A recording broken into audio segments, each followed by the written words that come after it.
Hello every one, welcome back. നമ്മളിന്ന് നോക്കുന്നത് class 1 മലയാളത്തിലെ 6ാമത്തെ ചാപ്റ്ററായ പിന്നെയും പിന്നെയും ചെറുതായി പാലപ്പത്തിലെ ടെക്സ്റ്റ് ബുക്കിലെ ആക്ടിവിറ്റീസാണ്. വെളുവെളുത്തൊരു പാലപ്പം എങ്ങനെ ചെറുതായി, കോഴി വന്ന് കൊത്തിയിട്ടോ, പൂച്ച വന്ന് തിന്നിട്ടോ, പതുപതുത്തൊരു പാലപ്പം എങ്ങനെ ചെറുതായി.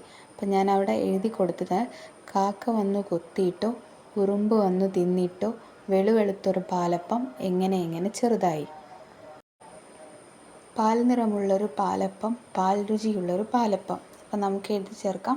പതുപതുത്തൊരു പാലപ്പം, മധുരമുള്ള പാലപ്പം, അമ്മ ചുട്ട പാലപ്പം, എന്ത് രുചിയാണീ പാലപ്പം. രുചിമേളം. മധുരമുള്ളവ ഏതൊക്കെ? ജിലേബി, ലഡ്ഡു, മൈസൂർ പാക്ക്. പുളിയുള്ളവ ഏതൊക്കെ? നാരങ്ങ, മുന്തിരി, പുളിങ്ങ. കയ്പുള്ളവ കയ്പക്ക. അടുത്തതായി കാക്ക പ്രഥമനുണ്ടാക്കിയ കഥ എഴുതാം. ഒരിക്കൽ കാക്ക പ്രഥമൻ ഉണ്ടാക്കാൻ തീരുമാനിച്ചു. ആ വിവരം സുഹൃത്തുക്കളായ ഉറുമ്പ്, പൂച്ച, കോഴി എന്നിവരോട് കാക്ക പറഞ്ഞു. ഇത് കേട്ട് പ്രഥമനു വേണ്ട അട കോഴിയും ശർക്കര ഉറുമ്പും തേങ്ങാപ്പാൽ പൂച്ചയും കൊണ്ടുവന്നു.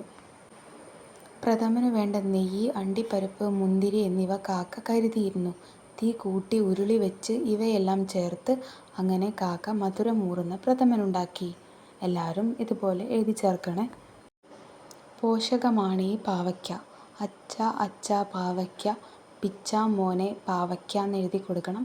കയ്പാണച്ഛാ പാവയ്ക്ക, പോഷകമാണ് പാവയ്ക്ക എന്നെഴുതണം.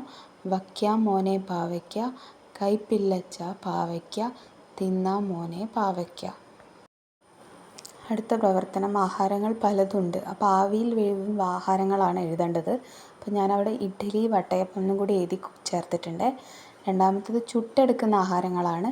അപ്പോൾ ഓട്ടട, പത്തിരി, ദോശ കൂടാതെ ചപ്പാത്തി, മസാല ദോശ എന്നും കൂടി ഞാൻ എഴുതി കൊടുത്തിട്ടുണ്ട്.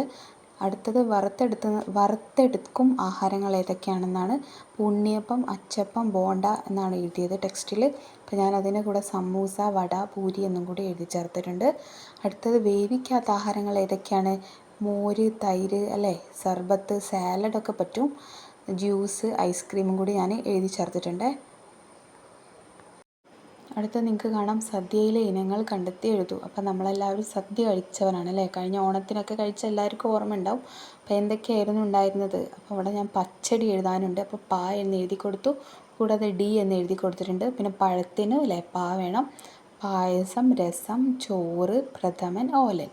അപ്പോൾ നിങ്ങൾക്ക് എല്ലാവർക്കും അത് വായിച്ചു വന്നാലും മക്കൾക്കൊക്കെ മനസ്സിലാവും. അപ്പോൾ എല്ലാവരും ചെയ്തു നോക്കാം.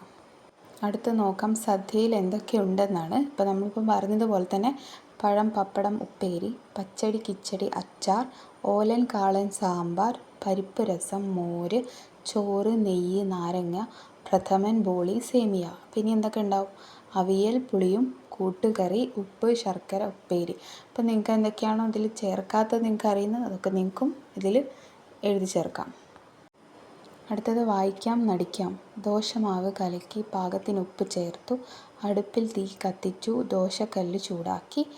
കല്ലിൽ എണ്ണ പുരട്ടി. കല്ലിൽ മാവൊഴിച്ചു പരത്തി.